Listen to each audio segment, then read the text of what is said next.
السلام علیکم ورحمۃ اللہ وبرکاتہ۔ الحمد للہ رب العالمین والعاقبۃ للمتقین والصلاة والسلام علی رسولہ النبی الکریم وعلی آلہ وصحبہ اجمعین، اما بعد۔ اعوذ باللہ من الشیطان الرجیم، بسم اللہ الرحمن الرحیم۔ فلا تزکوا انفسکم هو اعلم بمن اتقى۔ صدق اللہ۔ خواتین و حضرات، اسٹوڈیو اسلام میں ریاض الصالحین کا درس کا سلسلہ چل رہا ہے۔ آج کا باب ہے مومنوں کے ساتھ نرمی سے پیش آنا۔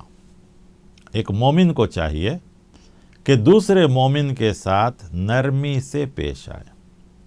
نرمی یعنی اخلاق، اچھے طریقے سے، اپنے آپ کو دوسروں کے سامنے نیک، پارسا، متقی، پرہیزگار یا بڑا ایسا ویسا بنا کر نہ پیش کرے، بلکہ بالکل نرمی سے، اخلاق سے پیش آئے۔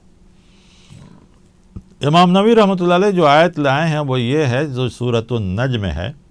اللہ تعالیٰ کہتے ہیں فَلَا تُزَكُّوا أَنفُسَكُمْ، تم اپنے آپ کو پاک مت کہو کہ میں بڑا متقی، بڑا پرہیزگار۔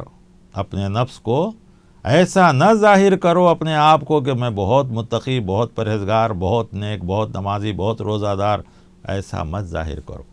هُوَ أَعْلَمُ بِمَنِ اتَّقَىٰ، اللہ خوب جانتا ہے کہ تقوی والے کون ہیں۔ لہذا اگر ہماری نماز، روزہ، ذکر، اذکار، خیرات، صدقات، نوافل، سنن، فرائض یہ سب ہیں تو صرف اللہ کے لیے ہونا چاہیے۔ یہ نہیں کہ اس کی وجہ سے لوگ کہیں کہ ماشاءاللہ بڑے نمازی ہیں بھائی، کیا روزہ رکھتے ہیں بھائی، کیا حج عمرہ کو جاتے ہیں بھائی، کیا صدقہ خیرات کرتے ہیں بھائی، یہ نہیں ہونا چاہیے۔ اور نہ کبھی کسی کے سامنے جب ملاقات ہو تو یہ ظاہر بھی نہیں کرنا چاہیے کہ لوگ میرے بارے میں کہیں یا مجھے دیکھ کر الگ ہٹیں، کھڑیں، اٹھیں، بیٹھیں، یہ کریں وہ کریں، یا کہیں کہ آ رہے ہیں بھائی بڑے نمازی آدمی ہیں، بڑے روزہ دار آدمی آ رہے ہیں، بڑے متقی۔ یہ سب نہیں ہونا چاہیے، بلکہ ایک عام نرمی کے ساتھ، اخلاق کے ساتھ معمولی آدمی کی طرح پیش آنا چاہیے۔ آئیے اس میں سب سے پہلی حدیث حضرت عیاض بن حمار رضی اللہ تعالیٰ عنہ سے روایت ہے۔ کہتے ہیں کہ رسول اللہ صلی اللہ علیہ وسلم نے فرمایا ان اللہ اوحى الی ان تواضعوا حتی لا یفخر احد علی احد ولا یبغی احد علی احد۔ آپ صلی اللہ علیہ وسلم فرمایا اللہ تعالیٰ نے میرے طرف وحی بھیجی ہے کہ آپس میں عاجزی اختیار کرو، تواضع اختیار کرو، نرمی اختیار کرو۔ اللہ کے رسول صلی اللہ علیہ وسلم کہتے ہیں کہ اللہ نے وحی کیا میرے اوپر، یعنی اس قسم کے حدیثوں کو حدیث قدسی کہا جاتا ہے، یعنی اللہ تعالیٰ خود آپ کو حکم دیا۔ اس میں جبرائیل اور دوسرے لوگوں کی شمولیت نہیں ہے کہ تم نرمی اختیار کرو، حتی لا یفخر احد علی احد، کہ کوئی کسی پر فخر نہ کرے، ولا یبغی احد علی احد، اور کوئی کسی پر کوئی زیادتی نہ کرے، کہ فخر اور غرور بھی نہیں، زیادتی بھی نہیں۔ گویا نرمی اپنے آپ کو عام انسان کی طرح بنا کر پیش کرو۔ اس باب میں دوسری حدیث جو حضرت ابو ہریرہ رضی اللہ عنہ سے راوی ہے، وہ کہتے ہیں ان رسول اللہ صلی اللہ علیہ وسلم قال ما نقصت صدقة من مال وما زاد اللہ عبدا بعفو الا عزا۔ حضرت ابو ہریرہ رضی اللہ عنہ سے روایت ہے، رسول اللہ صلی اللہ علیہ وسلم فرمایا صدقہ کسی مال کو گھٹاتا نہیں ہے، اور وہ عفو درگزر، کسی کو معاف کر دینا، کسی کے ساتھ نرمی سے پیش آنا، اللہ تعالیٰ اس کے عزت میں اضافہ فرماتے ہیں ایسا کرنے سے۔ اور جو صرف اللہ کے لیے تواضع اختیار کرتا ہے، نرمی اختیار کرتا ہے، تو اللہ تعالیٰ اسے بلند فرماتا ہے۔ اللہ اس کی شان، اس کی عزت، اس کا مقام، اس کا مرتبہ اور بلند کر دیتا ہے۔ کس کے لیے؟ اللہ کے لیے کرے۔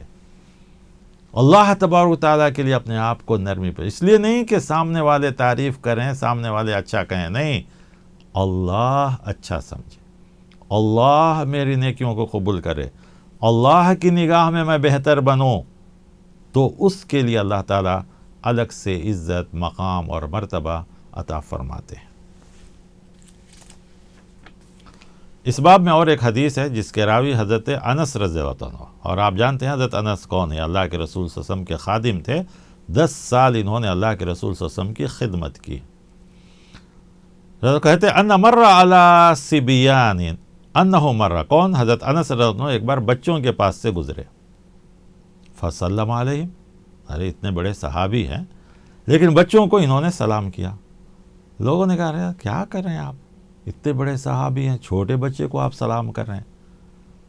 قال کان النبی صلی اللہ علیہ وسلم یفعلہ، میں نے اس لیے کیا کہ نبی صلی اللہ علیہ وسلم ایسا کرتے تھے، بچوں کو آپ سلام کرتے تھے۔ گویا بچوں کو سکھانے کے لیے سلام کرنا، یہ کتنا انسان کا نفس انسان کے کنٹرول میں ہوگا کہ ایک آپ صلی اللہ علیہ وسلم کا مثال دیکھیے کہ محبوب کبریا ہیں، پیارے نبی صلی اللہ علیہ وسلم، اللہ کی نگاہ میں کتنا بڑا مقام، سارے نبیوں کے امام، خاتم النبیین، شفیع المذنبین، لیکن آپ ایک چھوٹے بچوں کو سلام کر دیتے۔ آج آدمی بڑا ہوتا ہے، سوچتا ہے میں کیا اسے سلام کرنا، میں کیا اسے سلام کرنا۔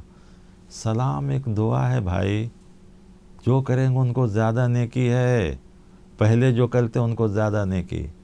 آپ صلی اللہ علیہ وسلم سکھانے کے لیے بچوں کو سلام کرتے، آپ صلی اللہ علیہ وسلم کے سلام کرنے سے آپ صلی اللہ علیہ وسلم چھوٹے نہیں ہو گئے، آپ کا مقام اور بڑا ہو گیا۔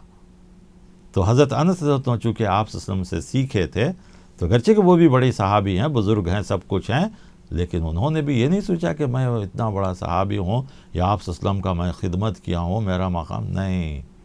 اس میں انسان چھوٹا نہیں ہو جاتا ہے بلکہ وہ اور بڑا ہو جاتا ہے، سامنے والے کے دل میں اپنی بڑائی پیدا کر لیتا ہے، سامنے والے کے دل میں اس کی عظمت پیدا ہو جاتی ہے، ارے کیا بھی اتنے بڑے آدمی مجھے سلام کریں۔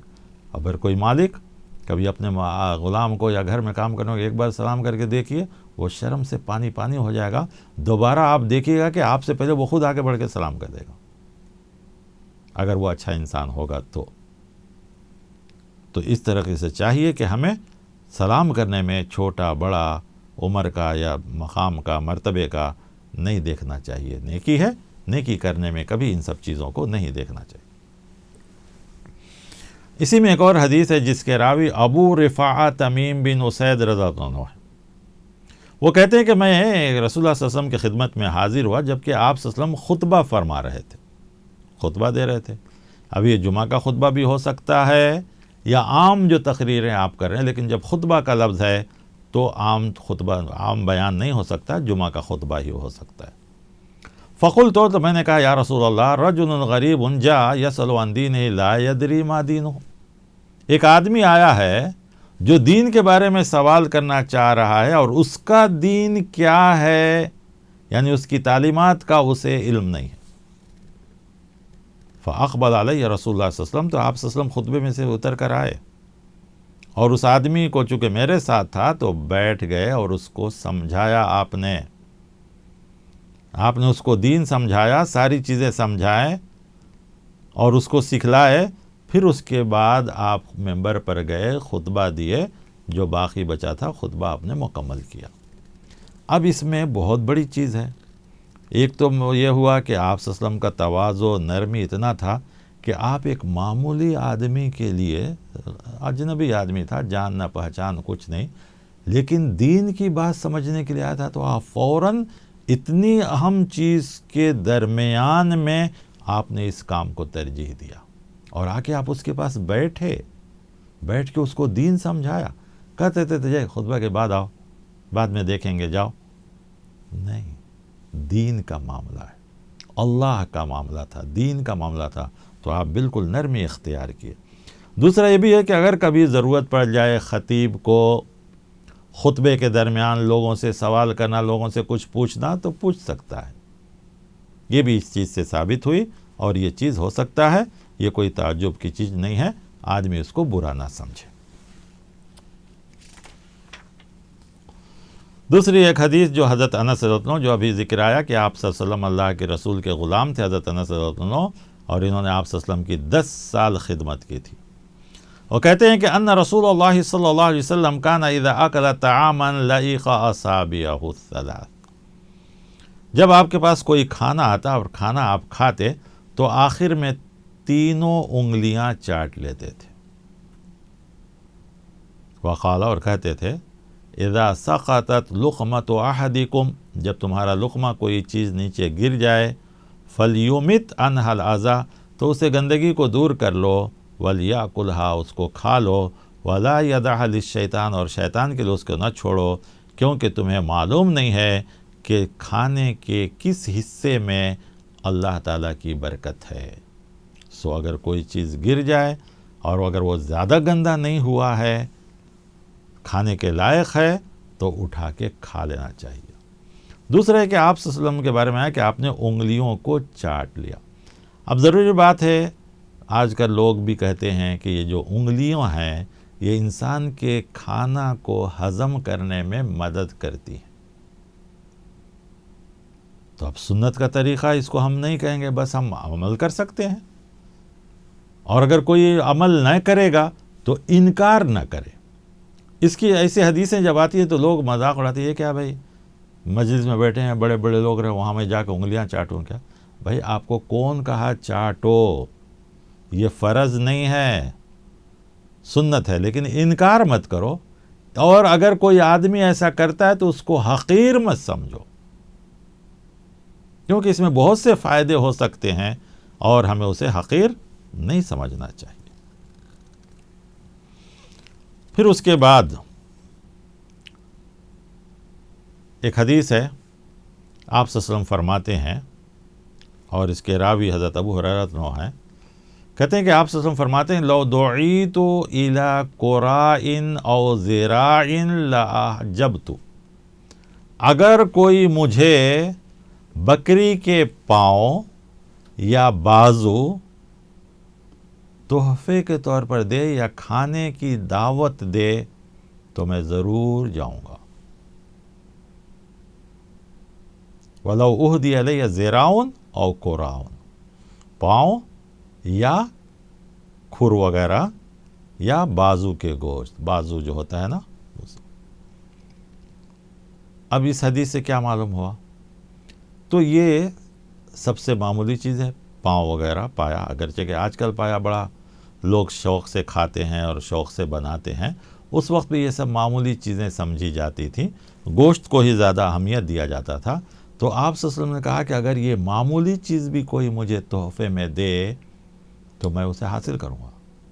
اس کا مطلب یہ ہے کہ یہ معمولی چیز کون دے گا تحفے میں، یا یہ معمولی چیز کھانے میں کون استعمال کرے گا؟ معمولی لوگ، غریب لوگ. بڑے لوگ کھاتے ہیں پایا تو اس کے ساتھ اور دوسرے بڑے بڑے پائے رہتے ہیں، یعنی بڑے بڑے آئٹم رہتے ہیں، لیکن غریب بیچارہ تو انہی چیزوں میں گزارا کرتا تھا، اور اس وقت بھی. تو آپ صلی اللہ علیہ وسلم یہ بتانا چاہ رہے ہیں کہ اگر معمولی انسان بھی، غریب مسکین بھی، تو میں جاؤں گا تاکہ نہ جانے سے اس کا دل نہ دکھے اور یہ نہ سمجھے کہ اتنے بڑے نبی کو میں کیسے دعوت دے سکتا ہوں، یا میں بلاؤں تو وہ کیسے آ سکتے ہیں. آپ صلی اللہ علیہ وسلم ایسا نہیں سمجھتے تھے کہ اگر معمولی چیز بھی مجھے دی جائے تو میں جاؤں گا. اسی لیے ایک شاعر ایک شعر کہتا ہے عربی میں، جس کا ترجمہ یہ ہے کہ ہدیے کے معمولی چیز کی طرف نہ دیکھو، تحفہ اور ہدیہ اگر معمولی ہے تو تم اس کے طرف نہ دیکھو، بلکہ یہ دیکھو کہ دینے والا کس محبت اور خلوص سے دے رہا ہے. فانظر الی قلب من اہداہا، اس آدمی کے دل کو دیکھو جو تمہیں پیار اور محبت اور خلوص اور للہیت سے دے رہا ہے. کون دے رہا ہے یہ نہ دیکھو، کیا دے رہا ہے تحفہ یہ نہ دیکھو، بلکہ کس نیت سے دے رہا ہے یہ دیکھو. اسی لیے بہت سے لوگ انگریزی والے بھی کہتے ہیں کہ گفٹ کم فرام ہارٹ، تحفہ جو ہے دل سے آتا ہے، اور دل سے جو چیز آتی ہے اس کی قیمت نہیں ہوتی. تو تحفہ تحائف اگر معمولی لوگ بھی دیں تو لینے میں ہچکچانا نہیں چاہیے، یا معمولی چیز بھی دی جائے تو بڑے لوگوں کو شرمندگی محسوس نہیں کرنی چاہیے کہ ارے میں اتنا بڑا آدمی اور مجھے جا کے یہ چھوٹی سی چیز تحفے میں دیا جا رہا ہے، ایسا نہیں سوچنا چاہیے۔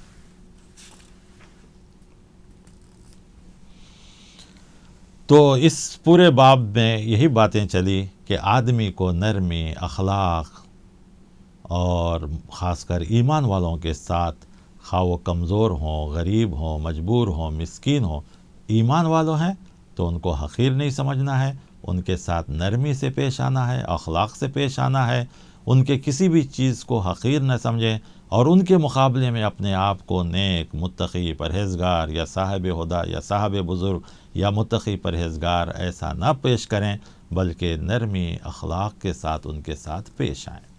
یہاں تک اس باب میں حدیثیں رہیں جو میں نے آپ کے سامنے پیش کیا۔ اللہ تبارک و تعالیٰ سے دعا ہے کہ اللہ تعالیٰ مجھے، آپ کو، ہر مسلمان مرد اور سب کو بھی ان باتوں پر عمل کرنے کی توفیق عطا فرمائے۔ آمین۔ وصلی اللہ علی النبی۔